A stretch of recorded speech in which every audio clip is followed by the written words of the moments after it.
I'm Laura Weissman, licensed marriage and family therapist in Newport Beach, California, and founder of Psyched About Love.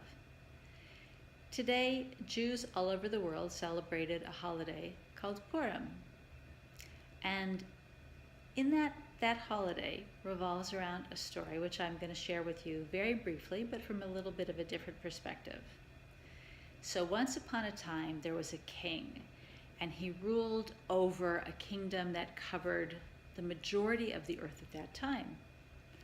And he had a minister who was a very bad and sad man, and his name was Haman. And when we tell the story in the synagogue, everybody says boo and makes noise. And what made him a bad man is that he lived in a place of not enoughness, of scarcity, of shame, and he took things very personally.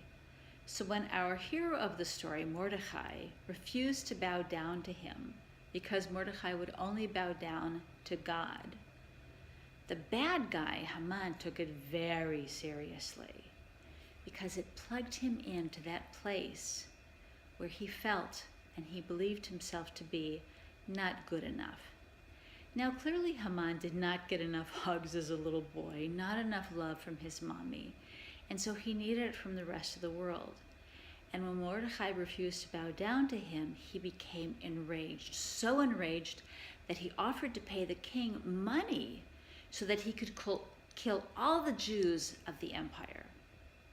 Of course, the king said, yeah, go ahead and do what you want. Now, I won't get into the rest of the story, but the details of it play out like this. Haman wanted to kill all of the Jews because one person wouldn't bow down to him, because Haman took it personally. And it wasn't personal. Mordecai just refused to bow down because he only bowed down to the true God, not to any man. And because he vowed that everybody would bow down to him, and he vowed to kill Mordecai at all costs, as the story evolves, he ends up getting caught in his own snare. He ends up getting killed on the gallows that he meant to hang Mordecai. Okay, so it's a religious story. You might not really relate to it, but here's the bottom line. If Haman would not have taken it personally, if he would have just said, this guy's a jerk, or, I get it, there's a higher power above all human beings, and that's okay, then Haman would have been okay with it. But he took it personally, and because he took it personally, he went on this campaign.